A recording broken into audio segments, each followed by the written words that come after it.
Hello, hello, hello, and welcome to the Fandom Show, the podcast where we learn about fantastic fandoms by talking to our favorites about their favorites. I'm Kaya Green. I am Stephanie Mallet. And today we are talking about the show that brought weird to television. We are talking about Twin Peaks. Ooh. I'm so excited. I am excited. Twin Peaks is like this thing that exists in my mind that is so mysterious and spooky, and in my mind, very, very scary for some reason. Ooh, what do you know about it? I know that when I was a kid and my dad would watch it, I would have nightmares hearing the theme song from upstairs. Yeah. And I'd be like, someone's dying. It's probably just what David Lynch wanted, to be honest with you. Yeah. So childhood nightmares is what I know that there's a checkerboard floor. Mm-hmm. I know that there's a weird little dude. I know that there's pie. Yes. That's about, and I know about Laura Palmer. Yes. That somebody killed her. Yes. That's it. Kaya, what do you know about Twin Peaks? I mean, I know most of the same stuff because I, too, have watched any television show in the last 25 years. Yep. Because it's been referenced a bajillion times. I think the first time I encountered it was on The Simpsons. Yep, absolutely. Yep, that is a very, very classic version of it. I know that I think at least once every week of my life, I think I should really watch Twin Peaks, and I have yet to do it. As a television nerd, this is a great shame of mine. Thank you all so much for being here at this intervention. I feel bad about it, but I've always wanted to watch it, and I think I've almost started a couple times, and then for whatever reason didn't. But it's one of those shows I am certain I'm going to like because the shows that have come since are all kind of because Twin Peaks existed. Like what? So, well, I mean, Severance doesn't exist without Twin Peaks. Oh, yeah, okay. I see Fringe doesn't exist without Twin Peaks. Lost Okay. doesn't exist without any puzzle box, mystery box show doesn't exist without Twin Peaks. This is why I'm ashamed. Hey, you won't have to be ashamed any longer, though, because we have a guest who knows a lot about Twin Peaks. Oh my God, are they here in the studio? Kaya. I'm trying to set up a mystery box. Oh, okay. Who is in the studio with us? Ooh. Find out right now. It's Becky Johnson, who is an actor, writer, improviser, and comedic performer who has now been at it for over 30 years. She's currently developing yet more projects for stage and screen, as well as finishing her first collection of poetry. Cool. Becky, how's it going? Oh my gosh, I'm okay. It's so nice to be here. The enthusiasm for okay was great. I'm all right. Things are fun. I had a lovely walk through a cemetery to get here, which feels correct. That does feel like it is. It's really, it's a method podcast, what we're doing here. Yeah, it's in the vibe. I wore my sort of Pacific Northwest sweater. It's very lovely. If you're just listening, go onto YouTube for a second. Check it out. It is a great sweater. You have to wear a nice sweater if you're talking about Twin Peaks because sweaters are very key. And I didn't realize that neither of you have seen it. No. This is incredible. I love it. I love coming into a thing where neither of us know about it because it just like, it tickles my brain a bit watching people get so excited about their things that I'm like, I don't know what this means, but I love it. It's going to be great. It's just I'm going to say 50 or something hour commitment to watch all of it at this point. Honestly, that's so low compared to the usual commitments we put in. Like, I mean, in terms of like watching TV, I think we all, not just us, but just in general, society, we're all like, oh, we all have very long lists of television. So 50 hours seems really short. Honestly. Yes, I guess so. And also 50 hours that spans 26, 27 years. Yeah. So What? Yeah. Wait, what? It had a recent, well, you know what? I don't need to tell you about this. That's not the premise of the show. there were 2 seasons in the early 90s. I think pilot was shot in 88 or 89. I'm a fan. I'm not an expert. You don't have That's what to the be. show is. But so I don't have all my dates right. But I think the pilot was shot in 88, 89. The original seasons aired in the early 90s. It aired again on Showtime. But then in 2017, the 3rd season happened. It was kind of like Lisa Kudrow in The Comeback, except a longer interval of time. Yep. Fascinating. And what's more is that the original series said they would do that.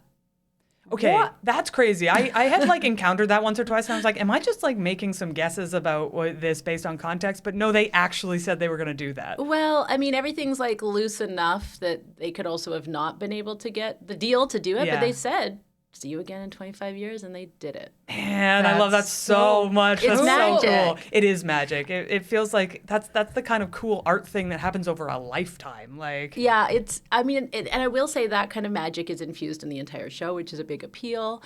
And for all that it's considered weird, it's actually much more specific in its writing than I think it gets credit for. Oh, okay. We're going to go back to basics. Let's pretend Yes, someone please. listening to this has never heard of Twin Peaks. How would you, what's your sales pitch? Oh my goodness. An exploration of, gosh, I don't know. It's so many things. I feel like I watched Jocelyn Getty do one of these so well, and it intimidated me. She is Her the Sondheim master one of was- these summaries. Yes. No. I'd say it's a procedural set in a small Pacific Northwest town infused with mysticism and qualities of soap opera in the American idiom of idealism. This sounds like a perfect show for me. Why haven't I watched Twin Peaks? It's also extremely violent. That's the other thing, that I can speak in ways that are very like romantic about it, but the level of violence is phenomenal and truly terrifying. Oh. Yeah. It does have a horror element to it, right? Yes. Yes. And it's, I mean, we might be skipping ahead, but it was tentpole primetime network television. That's one of the things that's really important. And the first 2 seasons were. Everything else was not, so it gets even crazier. But it was like I watched this with my family on a weekly basis. Yeah. Wow. Like it aired after sitcoms and stuff, didn't it? Like Yeah. like really, really commonplace sitcoms. And when you watch it, because now you will, Yep. the level of violence. I think it's also like, primetime and especially procedurals have so much violence. Like the police shows are Yes. very violent, but they're all kind of like bang, Yeah. Yeah, or This we is- found a body. This is terrifying. Like terrifying, and specifically terrifying violence from men towards women. Oh, yeah. mhm, So deeply yes. triggering, but also that's what it's about. It's about America, and it's about the violence of this place. Yeah. And it's like for real. Oh. Yeah. I mean, David Lynch doesn't exactly pull punches when it comes to that sort of subject matter. No. And Yeah. also, before we go any further, I also want to constantly be giving our flowers to Mark Frost, who's the other co-creator. Yes. Who does very much make it what it is. Lynch gets so much credit, but it would not be the procedural it is without Mark Frost. Absolutely. 'Cause he came from Hill Street Blues, Oh, I did not know that. Yeah. That's That so makes- interesting. among other things. But yes. Because I have heard a lot of people say that one of the things that makes this show so magic is that genre bend, and that like prior to what we know is a sort of normal thing on television, which is combining a bunch of genres and seeing what you get. This was maybe the first thing that did that, right? Yeah, and sometimes they are very clearly making fun of things like soap opera. Like there is a soap opera within the show that they all watch called Invitation to Love. Oh my God. Oh, I like that so much. And so it's like it's so over the top that you like it's obviously mocking, but they are clearly using a lot of like the genres that would have been in that time slot, like procedurals. Soap Like soap operas are operas. more daytime, but still like American television genre yeah. and like messing around with it. And yeah, everything. Sorry, I was going to say, do we know what other types of shows were popular at this time? Like in the early 90s? I don't really know what was the big... I feel like people talk about its relation to like Dallas or Dynasty. yeah, that would have been around And that those time. aren't daytime, right? Those are nighttime. Those are nighttime shows. Yeah, okay. There we were go. night soaps for sure. Yeah. Who Shot JR? Yeah, that Who whole Shot thing. JR, Who Killed Laura Palmer are kind of analogous. Like they are brought up that way. Yeah.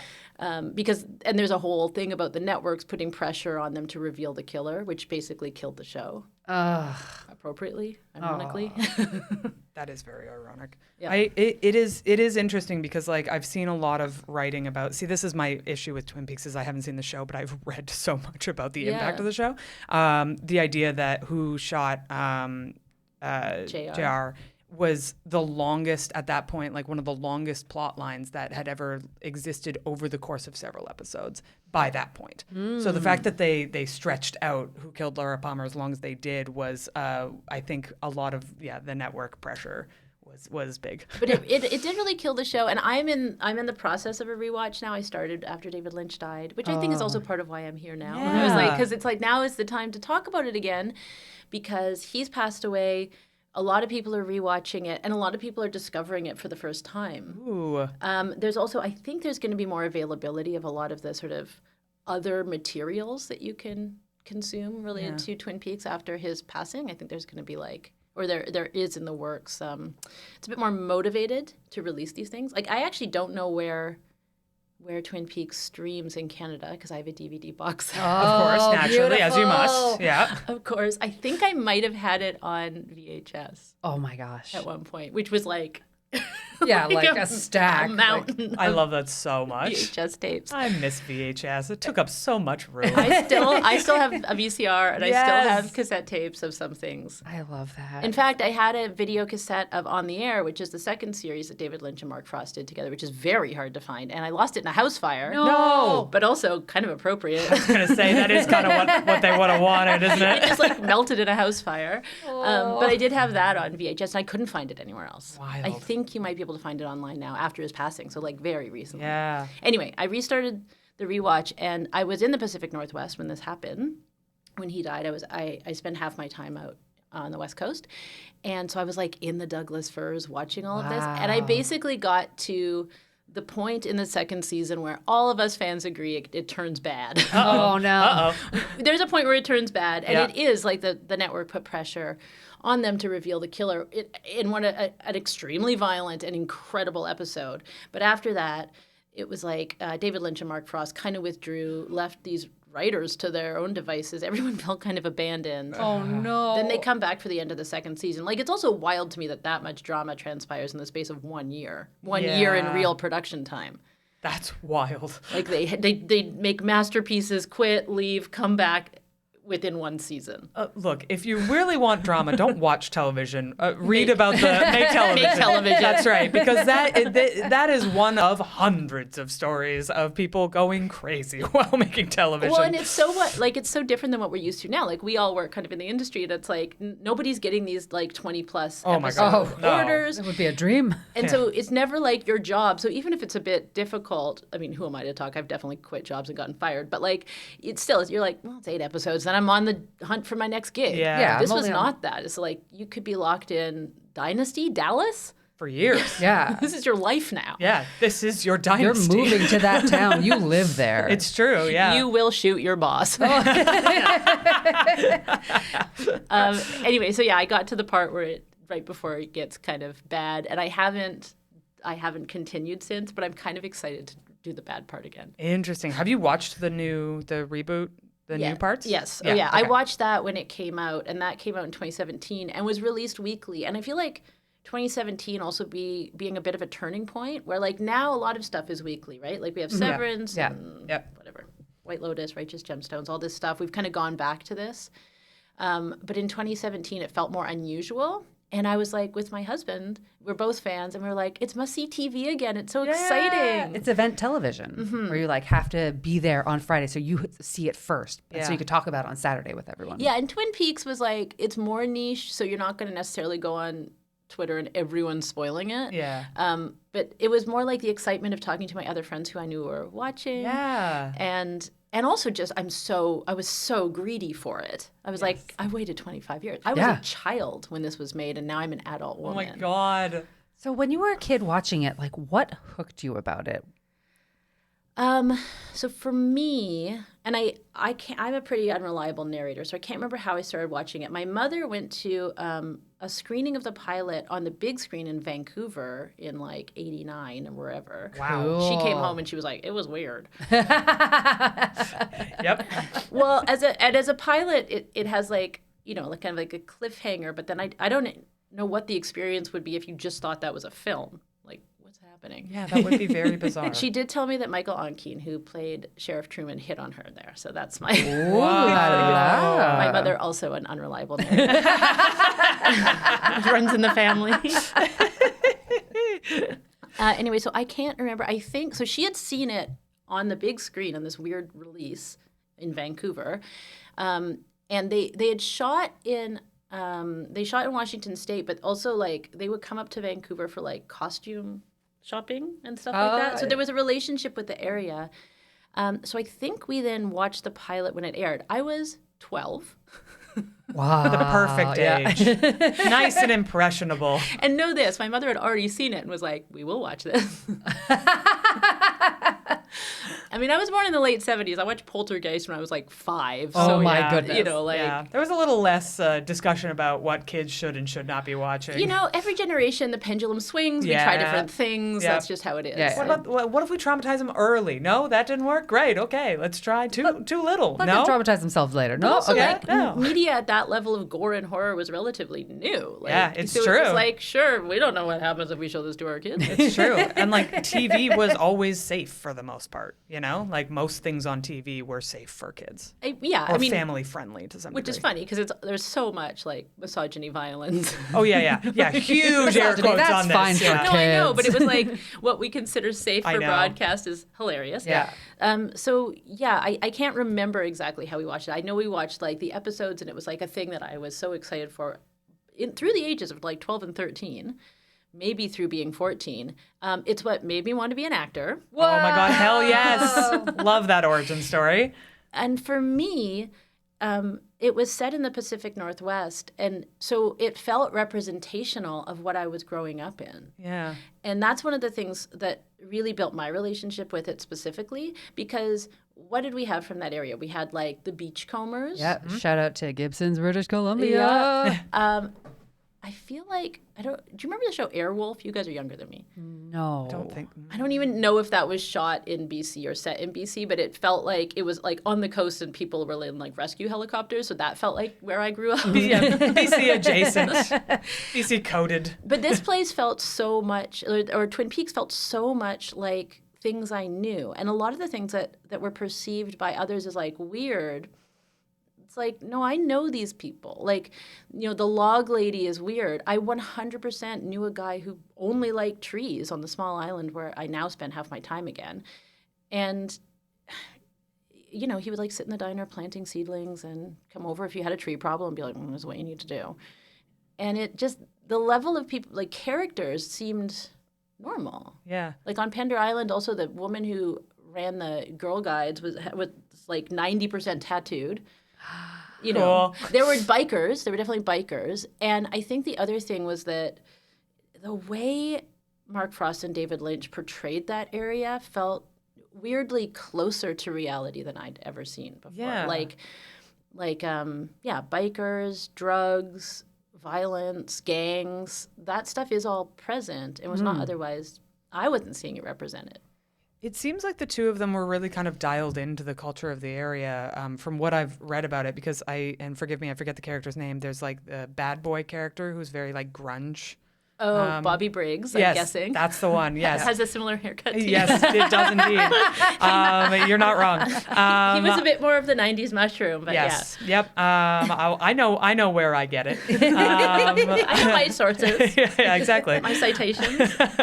But yeah, I was reading about how sort of that appeared on television before, like a year before people knew Kurt Cobain's name.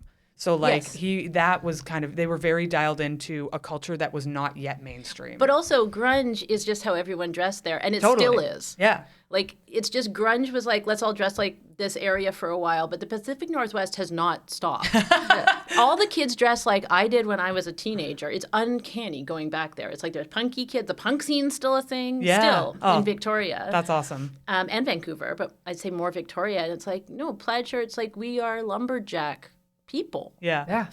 Fishers and lumberjacks, and Twin Peaks is set around a sawmill town, but like, you know, Vancouver wasn't there are sawmills nearby, or there were, but it's like it's the one city where you'd bring all the logs and you'd go like that's what these cities are. Yeah. And also they're port towns, which are all like riddled with drugs.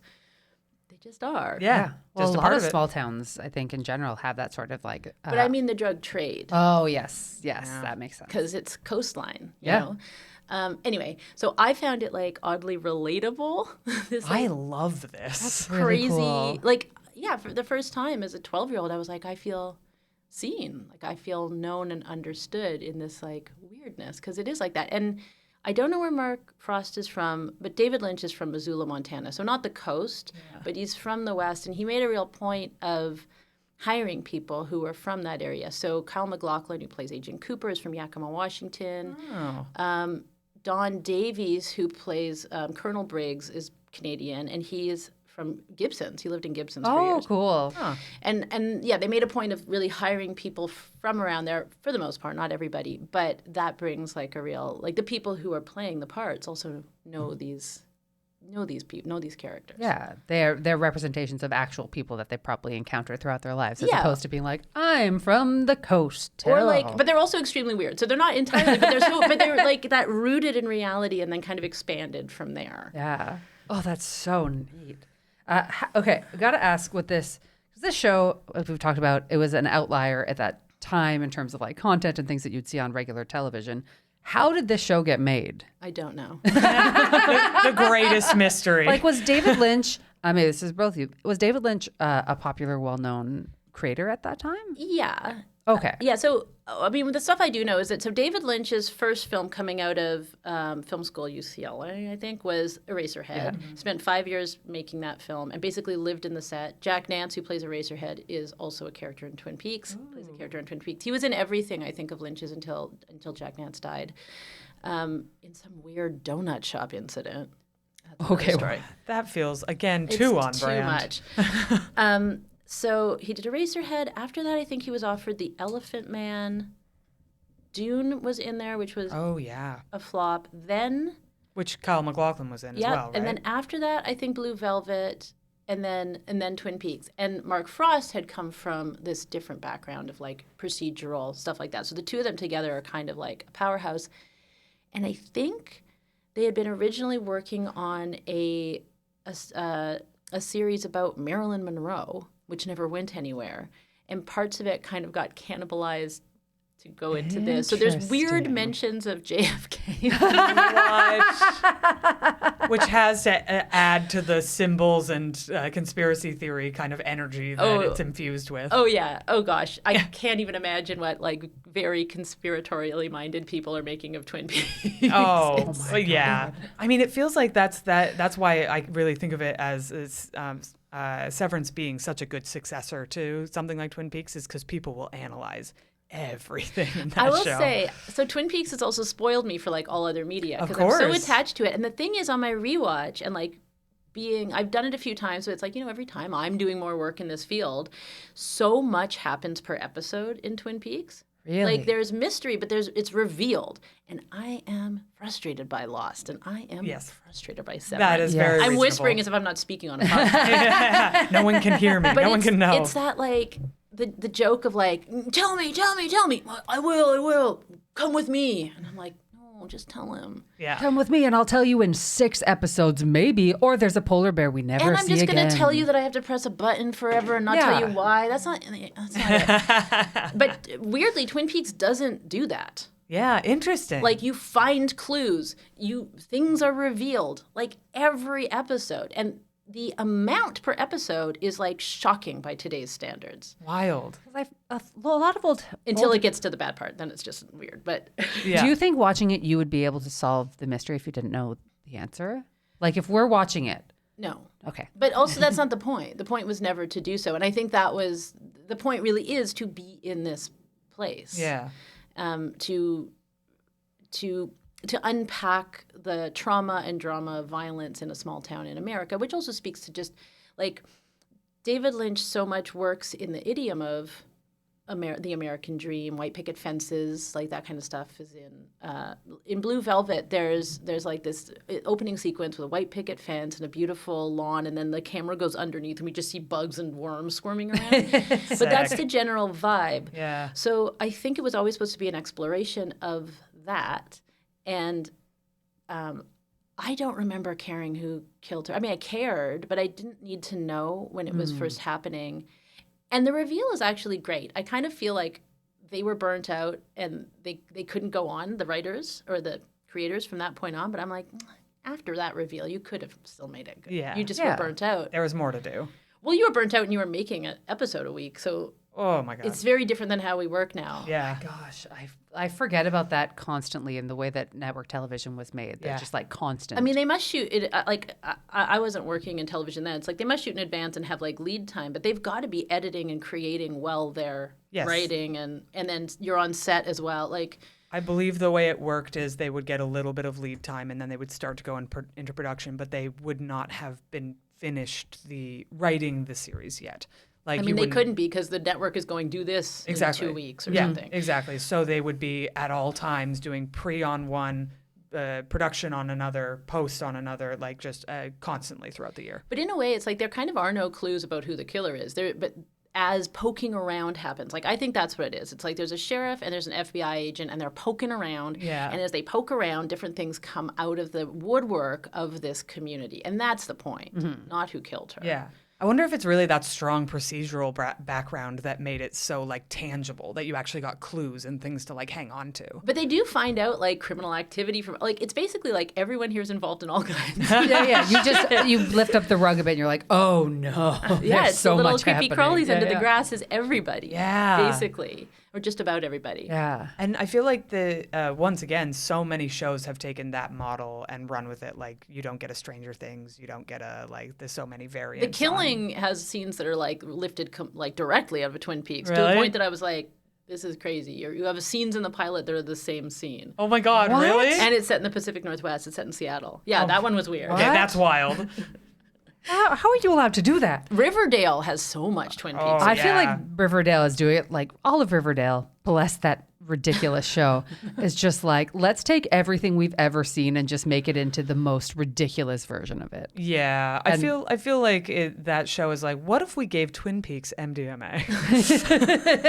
What if we did Twin Peaks, but it was on Instagram? Yeah, exactly. Yeah. 100%. It's Like deeply size. bisexual. But yeah, I mean, I feel like Twin Peaks-esque is like the go-to description for anything that is in a small town and kind of weird. But I also feel like, again, I'm like, it's not that weird in a certain way. What's weird are only the components that are, well, that's not true. I was going to say only the components that are mystical, but I'm like, nah, there's a lady with super strength and an eye patch. So there's that. But they're just weird characters that the community deals with. But the sort of less defined stuff is all like on the astral plane. It's not happening here. And that's what frustrates me about other shows in comparison, where I'm like, they're like, we're like Twin Peaks because we won't answer questions. I'm like, no, So that's not it. that's not Missed it. the mark. We won't answer questions. It does boil down to a pretty lame personality trait when you put it that way. I'm old and cynical, and I want more storytelling. I want to know something about Lumen. Yeah, that is Stop super it. reasonable. Yeah. I'm tired. I want to go to bed. You're stretching this out too long. Get an FBI agent in there. Yeah, send Kyle MacLachlan in to Yeah. drink coffee and throw stones and talk about Buddhism and get some answers. He feels like he would get to the bottom of this very quickly. Yes, I agree. I feel he's no nonsense and he's looking around. And why isn't the FBI at Lumen at all? Why is nobody investigating this? That's a very It's good- fine. Is this even happening in our reality? Oh, or is it like a different? Look, We're not talking about that. We're not talking about Severance. You gotta have We're not someone talking else about on. Severance. Because I watch it and I appreciate it, but I'm not the fan you need to speak to. Very reasonable. Twin Peaks. Twin Peaks. What would you say are some of the most standout performances or episodes in the series? Oh my gosh. Episodes. Well, that one where they reveal the killer, which is like season 2. It's like season 2, episode 8 or something. That's and then there's so like early That in the is. I know. season. Yeah. I know. And there's so much more of that season. Oh my God. Because that's the era of like 23 to 26 episode seasons. It's wild in the rewatch. So that is an incredible episode. I mean, really, the entire like pilot and the first season's amazing, but the first 6 are quite incredible. Performances that stand out. Everyone's amazing. One of the things also I think with Lynch is that he really likes what might be considered a bad performance. It kind of works. Yeah. So it's very hard to compare them to each other. Very like stylized. Yeah. Yeah. And it's like everything's a choice that's working. It's very instinctive. The performance of Laura Palmer by Cheryl Lee is it's one of the most incredible things I've ever seen. And she's been in every iteration of it. So we didn't go through this. There's like the first 2 seasons, there's the film Fire Walk With Me, and then there's the return in 2017. And she acts through it. I mean, Kyle MacLachlan also amazing, but like I said, the violence towards women that she is performing is so incredible. And the actress Grace Zabriskie, who plays her mother, Sarah Palmer, who's also like actually the whole Palmer family. Leland Palmer, played by Ray Wise. Grace Zabriskie playing Sarah Palmer. This is one of the most bonkers family. It's terrifyingly bonkers family you've ever seen. They deal with demonic possession. They deal with visions. Sarah is definitely a liminal character between our reality and another one. Anyway, she's an incredibly intense performer, and I remember reading some interview where she was talking about the performance of Laura Palmer, and she was like, I think she went a bit far for her own health. And I was like, you're saying that? Sometimes, like, if you've seen her performances, it's like, okay, so you thought she was going to hurt herself? Wow. This is wild. So that's just a red flag whipping in the wind But right it's there. incredible. It's also Yeah. one of those things where I'm like, nowadays when we try to protect ourselves, we won't get the same art. You can't have The Exorcist if you don't throw a child around the room. I don't think we should throw children around the room. But I love these movies. You can't break Ellen Burstyn's back to make a good movie, but I watched it and I liked it. Oh my Extremely hot take. It's a mid take because I don't want it, but I love it. I don't want us to keep doing it, but I'm glad. It's a real ends means justification kind of conversation, that. Yeah. Oh my goodness. But anyway, yeah, some of the performances in it are like on that line. And Yeah. again, on network television. Yeah. Which is, again, wild. Wild that it somehow managed to stay there. So there's the 2 seasons and then there's the movie. How does the movie tie in? Like, is it in the same timeline? So the movie is a prequel to what happened, and it focuses more on Laura Palmer and Okay. her character. So also Cheryl Lee plays a challenging double role as herself and her own cousin, Laura Palmer and her cousin, Mandy Wow. Ferguson, because, of course, there are twins. Yes, of course. It's Twin Peaks. There's twins. There's doubles. There's doubles throughout. There's also sets of characters with the same name. There's 2 Mike and Bobbies. What? There's 2 Mike and Bobs. Again, bold move. I love that. Very Russian literature, that. Oh, yeah? Sort of. They all have a lot of names. But yeah, like that thing of don't repeat names. It's like, no, there's actually there's a pair of demons called Mike and Bob, and then there's a pair of teens called Mike and Bob. Any relation? None at all? I don't want to spoil it. Oh, fair enough. Oh, now I need to watch. Okay, I gotta go. Okay, I'll see you in 50 hours. Nobody move. Wait, now I've forgotten the question. We were talking about the Fire Walk with Me. Oh, yeah. Okay. So Fire Walk With Me is a prequel that focuses on Laura Palmer.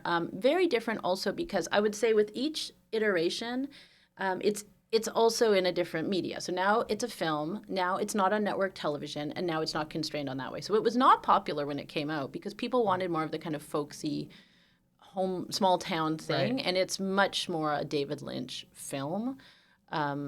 It's definitely been reconsidered and I think appreciated quite a lot now. But the people who are like, again, they're like, we're not going to get any more Twin Peaks, and this is what we get. Like Yeah. the screaming. It's terrifying. It's a horror film, Right. basically.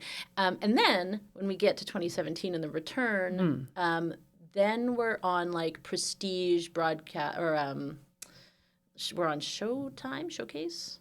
So Showtime. they can do it. It's like HBO. They can do whatever they want. It's not network television. And so now, again, we're unconstrained in a different way. And in each case, I also think that Frost and Lynch, like, whatever medium they're in, they're, like, dissecting. Right. Interesting. So they're dissecting a film, primetime drama, and then prestige TV. Interesting. So every version of it is sort of taking apart and like doing a diagnostic on whatever. And like weirdly flipping the medium that it's in, Ooh. I think. Ooh. Oh, that's even more intriguing. And also doing it in a way that I feel like is not just, I personally feel, is not just like a pretense, but is like, these are people who love these media, Yeah. who want to kind of get inside them and twist them around. Not to make this might be a terrible comparison, but very Trey Parker and Matt Stone, who love musicals, but then we're like, let's make Book of Mormon and take musicals, which we revere and we think are so wonderful, and then just go a little zany with them. But this is like surrealists doing Yeah. it. Yeah. Different types of wacky, but Yeah. but in different directions. It's also interesting to me, the idea that they were sort of doing an analysis of prestige television, because a lot of people credit Twin Peaks with starting prestige television. Yeah, fair enough. And I mean, I think that, and I'm not really a cultural theorist. I'm just someone who likes this, who like creates other stuff. But like in The Return, one of the things that was the most mind-boggling to me is Matthew Lillard's in it. Oh, really? I know. Shaggy from Scooby-Doo. His most famous role. Shaggy from Scooby-Doo. I'm sorry, he was in Hackers. That was his most famous role. He was in Scream. He was in for a while Scream. there, yeah. But this guy is in it and just doing whatever they tell him. He is not a comedic performance. It's like jaw-dropping. And famously for that production, they only, I think, Kyle MacLachlan and maybe Laura Dern got copies of the whole script. Everyone else just got the scenes they were in. What? Wild. So nobody no knew context. the context. Yeah, including, I think, like Naomi Watts, or she might have gotten a whole script. But she'd worked with him, like David Lynch kind of made her career with Mulholland Drive, which is wild. And Mulholland Drive, from what I was reading, was also going to be a TV series. Yes. Right? Like post Twin Peaks, so we wouldn't have that if it weren't for Twin Peaks. Yes. Which is wild also. Yeah. But anyway, like these people just trust him so inherently that they're like, okay. Yeah. I mean, with his track record, you'd have to be like, he knows what he's doing. But also the kinds of performances are like, you really have to build a certain kind of trust because they're bananas. Yeah. Like they're, anyway, him in it, I was like, oh my God, it is. That's Shaggy is giving her. Did you like the reboot of it? I loved it. Okay. I totally loved it. And it also, it's like, it's such a hard turn. I will say it is not all like easy viewing, and not just horror. Like he also plays as a director a lot with time and pacing in a way that can be very like excruciating. Yeah. Basically. Intentionally so. I'm a very much a lover of like slower stuff that I get really hooked in by that. Not everyone will have that experience. People do talk about episode 8 in The Return, which truly is like, I'm going to say the most fantastic episode of what we can call television that I've ever seen in my life. You are not the first person No. I've heard that from. It's a pretty common, that's not a hot take, but it was jaw-dropping to watch. Yeah. And again, like the stuff only sort of comes together. Like in The Return, it's even more blown out, and you as a viewer are really left to try to put this together. And again, it's like it's these explorations of Americana ripped apart, and it's up to your the abstraction in your mind to put together. I also think it, like all of this, starting for me at 12, completely like built my sense of how to make work, for better and worse. Yeah, I guess it can impede one's ability to make things that are easy to make or get greenlit. Yeah, well, and also like to explain to a collaborator or Yeah. to convince someone else. Like I'm not producer. David Lynch. I'm Yeah. not just like make this. Trust me. It is the funny curse of people who get very, very into television and movies is that you end up liking really weird stuff and wanting to make that stuff, which is the hardest possible stuff to make. I know, and I get really frustrated where I was like, why do we have to answer that question? It's worked before. Just let us do it. Just let us do it. Yeah, but it's like, you're no David Lynch. And then you're like, yeah, you're right. But at some point, David Lynch wasn't David Lynch. And now he's gone, and you guys got to greenlight other people. You got to greenlight other people. We need a new one. You didn't set us up. You needed to make another David Lynch earlier, and now we're left without a weirdo. Give us back our weirdos. Oh gosh, there was a like tweet. Actually, it was Threads. That's the other thing. My Threads, I signed up for Threads. It never made any sense. And once David Lynch died, that's all my Threads is. It's just I am in this David Lynch bubble there that I don't want to leave. It's like this small community of people, sometimes called the Owlgorithm. oh my. Oh, good. Yes, I know there is an owl reference that is very specific in the show. Yeah, owls are important. But like, yeah, it's still, how many months? He died in January. It's now just about May, and it's still, I just get David Lynch content. Just in this liminal plane. It absolutely is. And I was checkered like, floor. I was like, how is there one weird social media red room that I can go to and people are just posting weird stuff about David Lynch and Twin Peaks all day long, and that's my whole world there. That's amazing. I did really want to ask about this, what the fandom is like for Twin Peaks, because I know that it is like a staple of nerd culture, and I can only imagine that the fandom, especially having maintained over this many years, is quite robust. I feel like I'm not particularly, I was going to say connected to them. I would identify maybe as a Gnostic Twin Peaks fan. Yes, fair enough. It's my own personal relationship to Twin Peaks that keeps me going.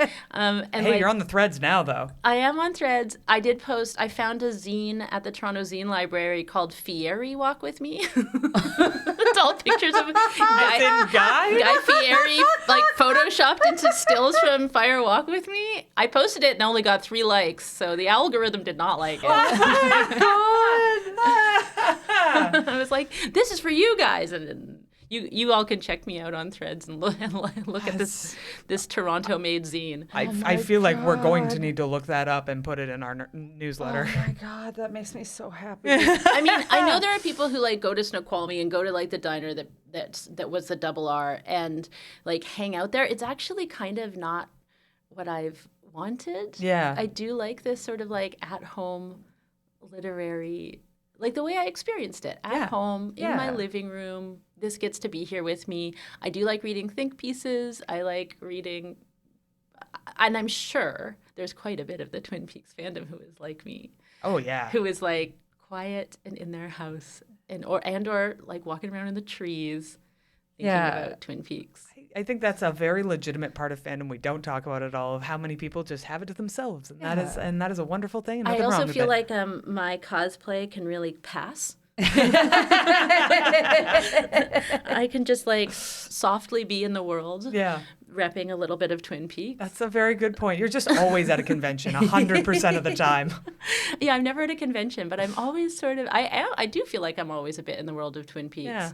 Like the other thing is like dream space comes up so much in it, and it's a world that's been in my dreams since I was a child. Whoa. Yeah. Oh, cool. Like the images and the places in it are places I've gone to. Yeah. That's such a weird answer for how's the fandom, but you know what? I bet it's like that. And when David Lynch died, his family, he died 4 days before his birthday, and his children asked everyone who wanted to celebrate him to meditate at a certain time on his birthday. And so I did. I was on Pender Island in British Columbia, and I went out on this deck, and there were like hummingbirds flying around, and I could hear people like sawing wood too, which was amazing. But I was like, okay, I'm just going to meditate, and I saw like a big red orb and all this, like immediately all this stuff that doesn't normally happen. I was like, cool. Sup, David? Totally. And then I went on my new little Threads world afterwards and was like, this is what I saw. It was nice to see you guys there. So absolutely, I think there's a part of this fandom that meets on the astral plane. I love that so much. That's the best answer. But like, what other fandom would go like, oh my God, we're mourning this man. We're all going to meditate. And we were all messaging each other afterwards. And before being like, see you there. See you out there. Wow. And I don't know how much I believe in that, but I don't care. But I don't think that matters. The fact that you have those experiences and you get to feel present with the work and with the person and with the other people who also love his work so much. It's actually making me like choked up right now. Yeah, like, I think that's really profound and really beautiful because it's a piece of work that has touched you in so many ways, both in terms of like media and your artistic practice, but also your personal and like childhood practice of where you grew up, and like it seems really, really intertwined. So that's lovely to have that connection with those people. And I know for a fact that people I've never met were meditating at the same time as me, and we cared about it. And we were like, it's like meditate for peace was basically what his kids asked for. Oh, lovely. And yeah, so we're like a fandom who's maybe partly like a convent that a fandom that would exist in Twin Peaks world. I feel like a cult for sure. I think it is so lovely though, because like it's so much a part of what we love about fandom and what we love about doing this show is that fandom really does connect you to other people, but it doesn't always need to be in the straightforward, I'm going to go talk to people about it or I'm going to be on a message board. It doesn't need to be as literal as that. You know, it can connect you spiritually. It can connect you intellectually. It can connect you. I think artistically. I mean, of course. And also David Lynch specifically has like put out a lot of work about art and how to make it. Yeah. And his book that I've never read is called Catching the Big Fish, being the ideas. Like you got to catch those ideas when they come. And the number of people kind of bringing that up again in my like Threads community. And I'm very shy about being involved in community, like online communities. Yeah.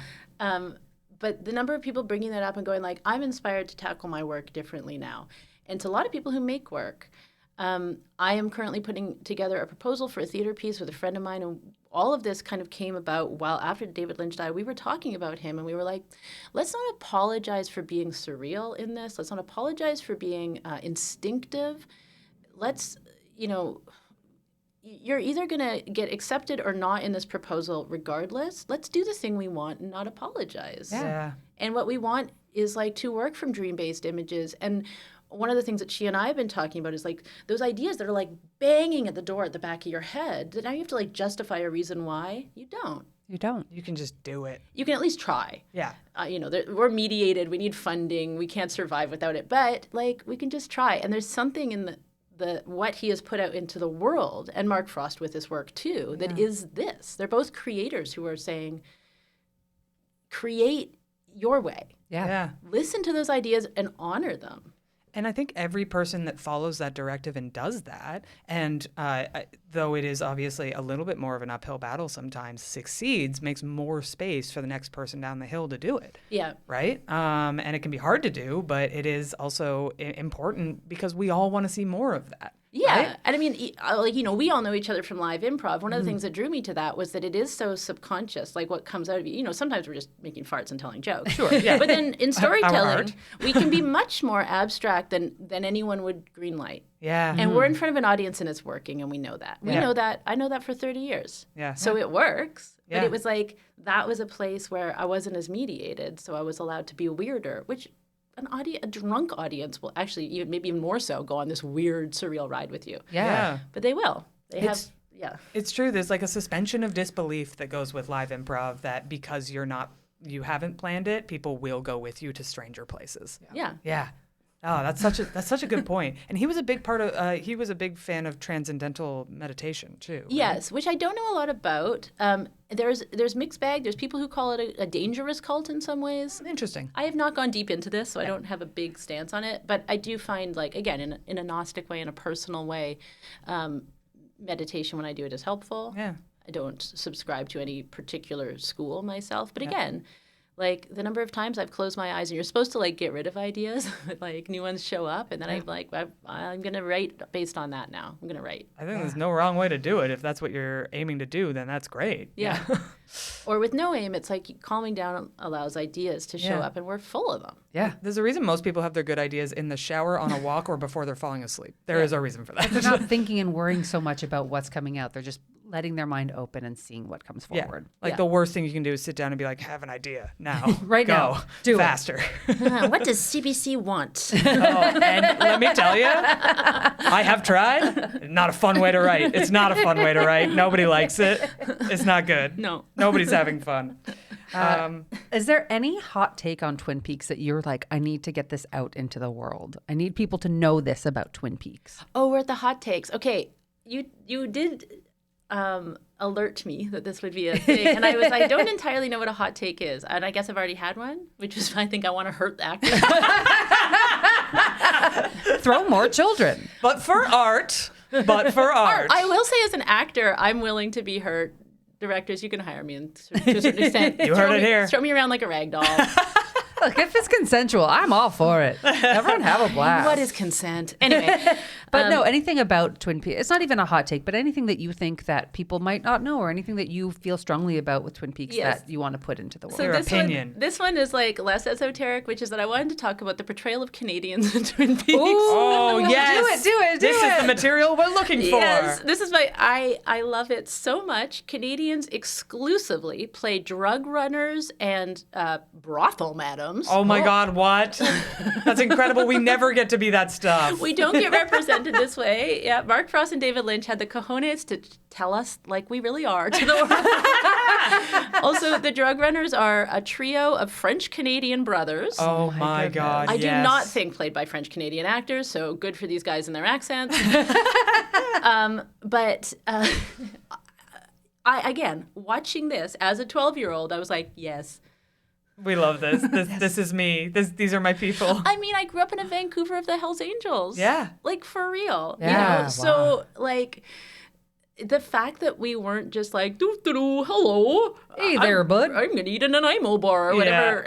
Yeah, whatever they think we do. Like, if they know what Nanaimo bars are. But, Don't get me wrong, they're delicious. I actually do so like them a good. lot. I mean, I like them too. I just don't think that we'd be represented that way. Yeah, no, I agree. Be more like, I'm going to eat a moose or something. Yeah. So, yeah, the portrayal of Canadians within this is very charming to me in a completely arresting manner. They are not good people.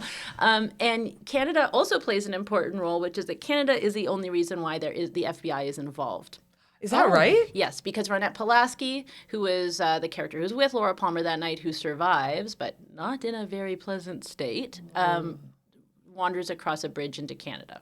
Oh, okay, so there's a guy working on the bridge who presumably is also a Canadian. Those are Canadians.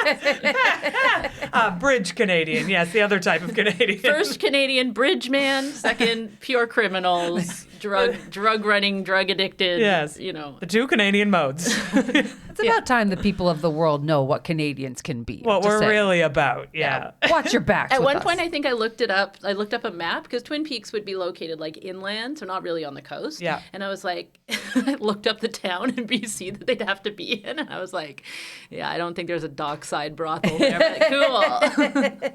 Not yet. No. Okay, so this is a very silly mini game because one of the things that I know about the show, and I think that I know, is that Dale Cooper loves a slice of cherry pie. Mm-hmm. So I thought a fun game would be to assign a pie flavor to each of the rest of the characters. Oh, great. Like what type of pie? So I'm going to start with Audrey Horne. Oh, Audrey Horne would be like, there's a chocolate pie, right? Like a fluffy, moussey chocolate. Yeah. Yeah. Absolutely. These can also, you can wander into cakes too if you feel right about it. I mean, she'd also be a cherry pie, but that's not fair because that's like the whole show is a cherry pie. So I'm going to make her, like a what are they called? Like a death by chocolate. like a tart. That would be, right? It would be a tart. But there's definitely something like she enjoys being bad and being sinful in a way. I love that. Like double, triple chocolate. And indulgent. Yeah. Indulgent, Okay, yeah. cool. Okay, how about Bobby Briggs?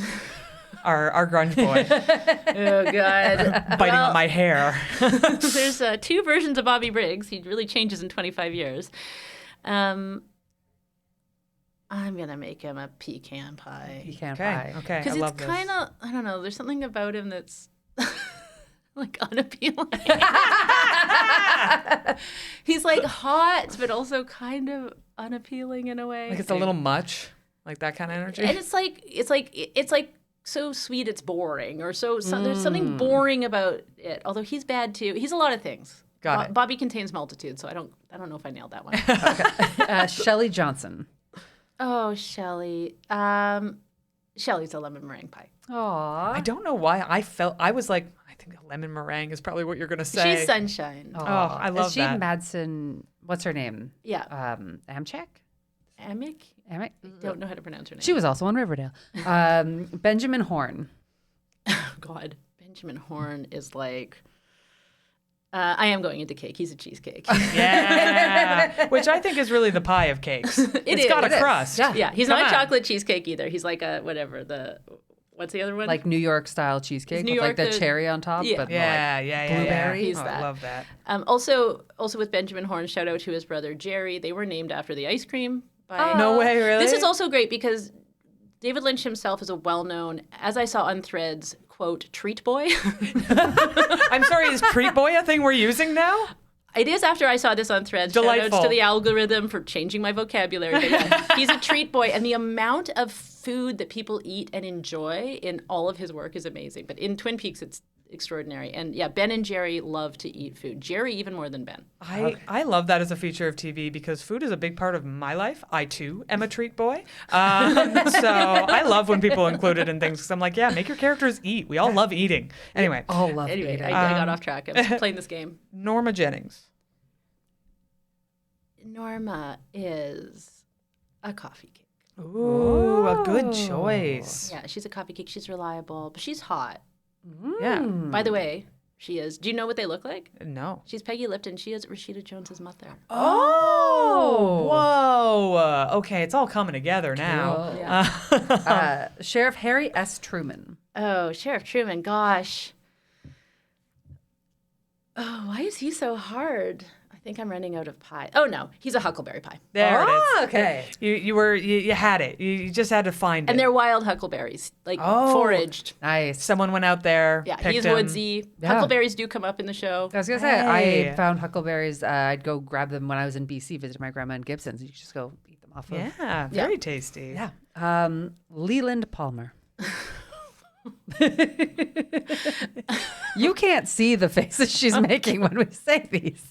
Leland Palmer is a fucking lava cake. It's too hot. He's Yeah. a lava cake. He's a lava cake. Dangerous in a way. Oh boy, oh boy. Yeah.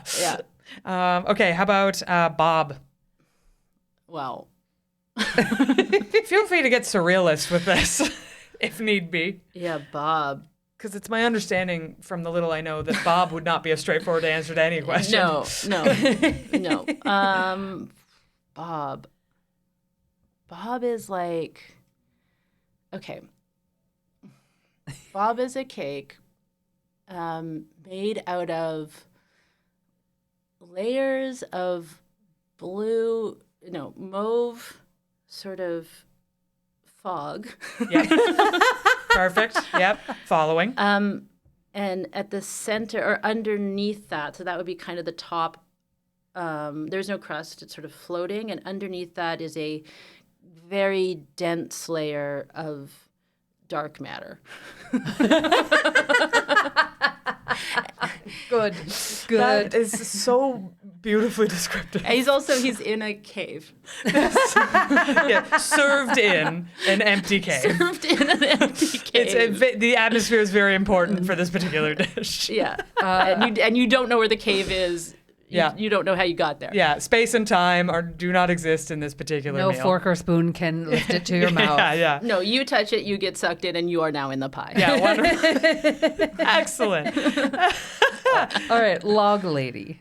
Oh, she is. I'm gonna make up a pie for her because she's interesting. She would be a birch pie, or pine cone pie. Ooh. I did just recently find a recipe for pine cone jam. She would be a Oh, pie made with pine cone jam. I've had birch syrup before. Yeah, It's a so thing. she's in that piney woody pie. I love that. That sounds delicious, and I want it to exist. And of course, Laura Palmer.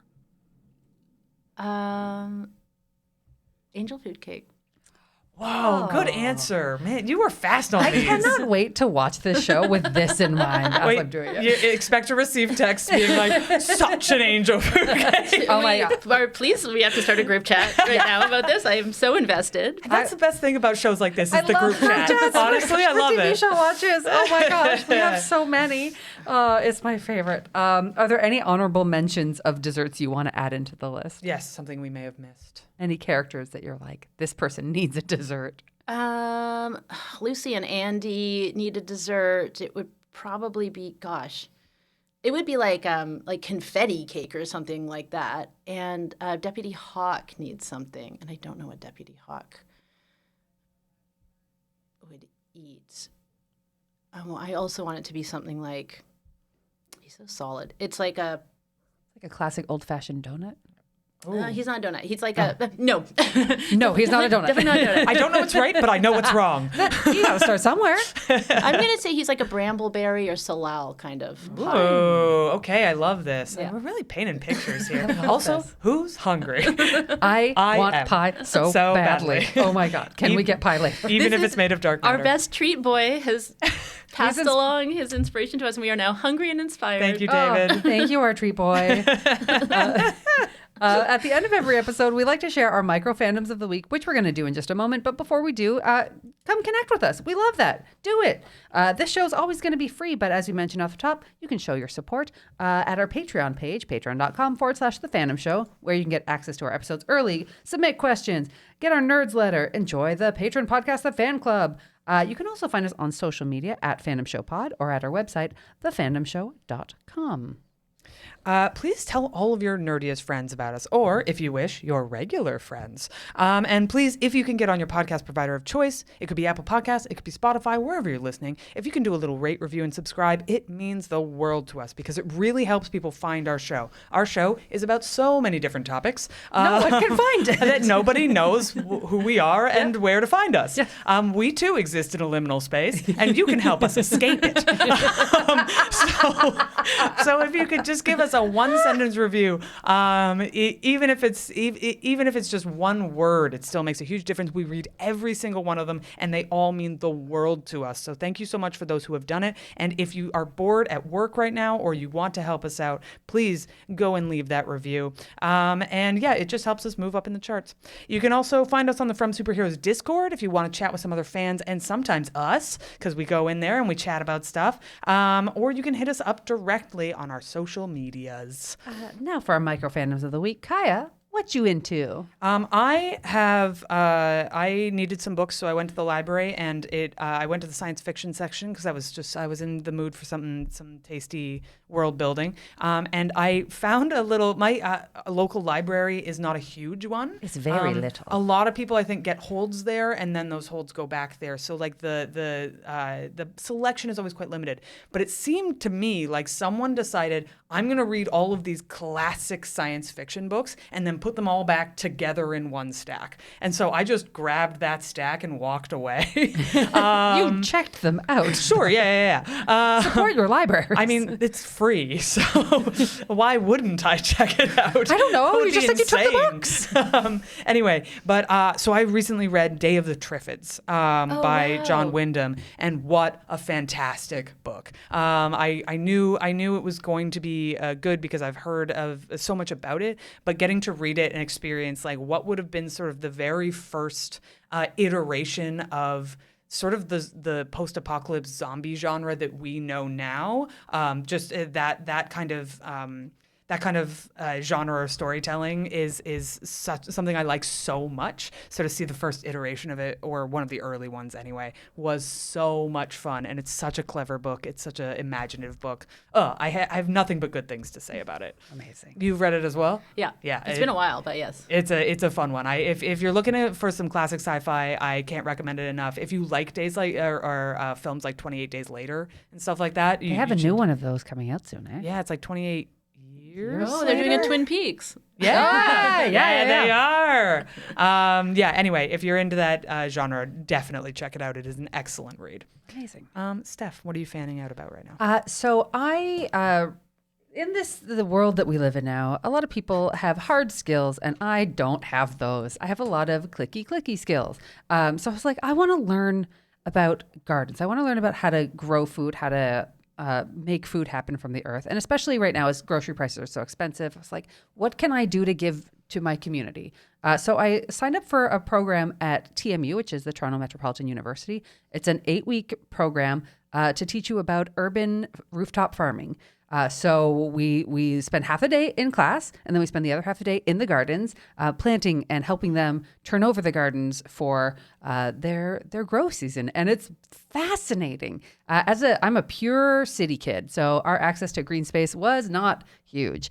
And it's not something that I ever really have understood before, been able to kind of teach myself. I'm really a teach by doing with other people. It's really cool. I got to eat a carrot that had been wintered in the ground over winter, and it was just like the sweetest little tiny carrot. We're growing bok choy right now. Oh, sorry, pak choy.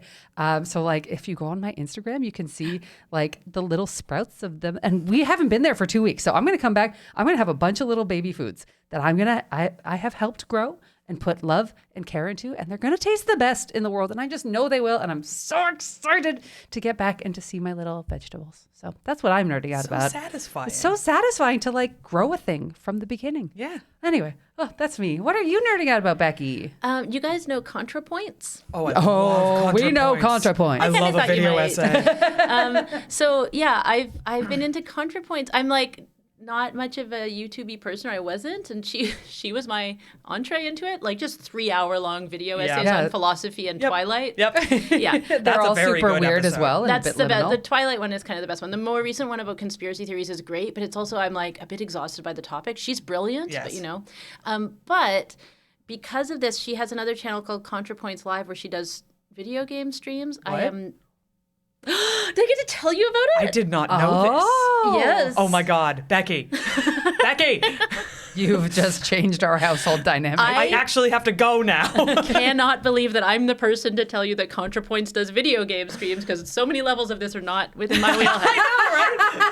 Because I've never watched a video game stream before, because there's so many boys saying so many slurs. Yes. So There certainly can be. so it scared me, and so I'm halfway through watching one where she is going through a low poly, which I didn't know. You will know this term, low poly 90s style video game. Okay, It means yep. low polygon amount. I had to Google it.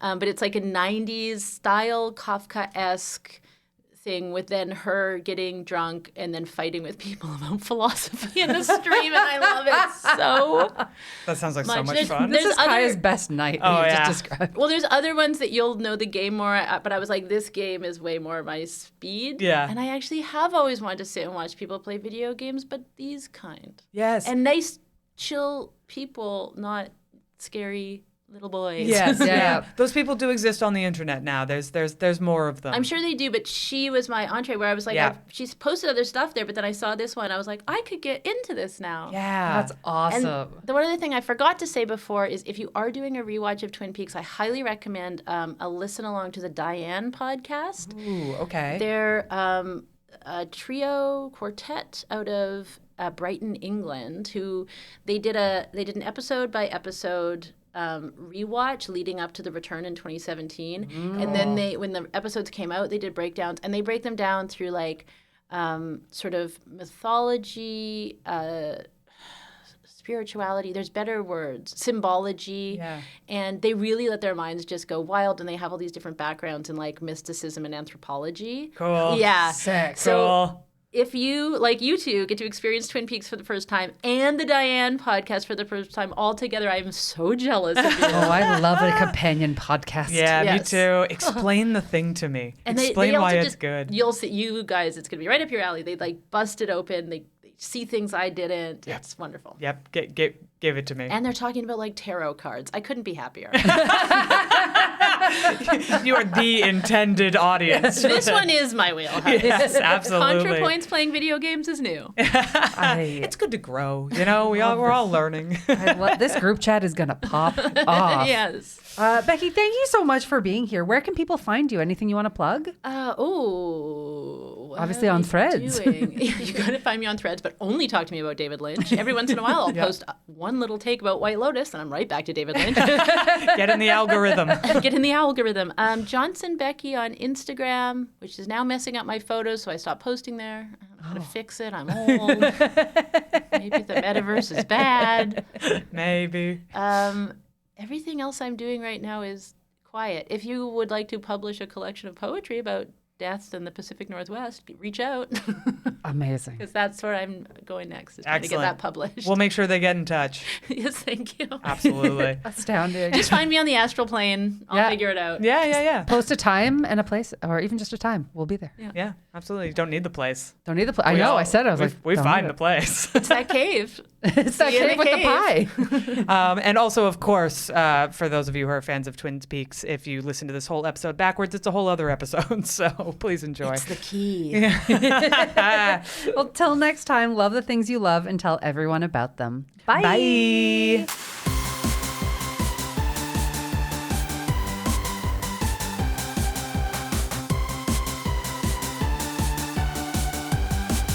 Yeah. The Fandom Show.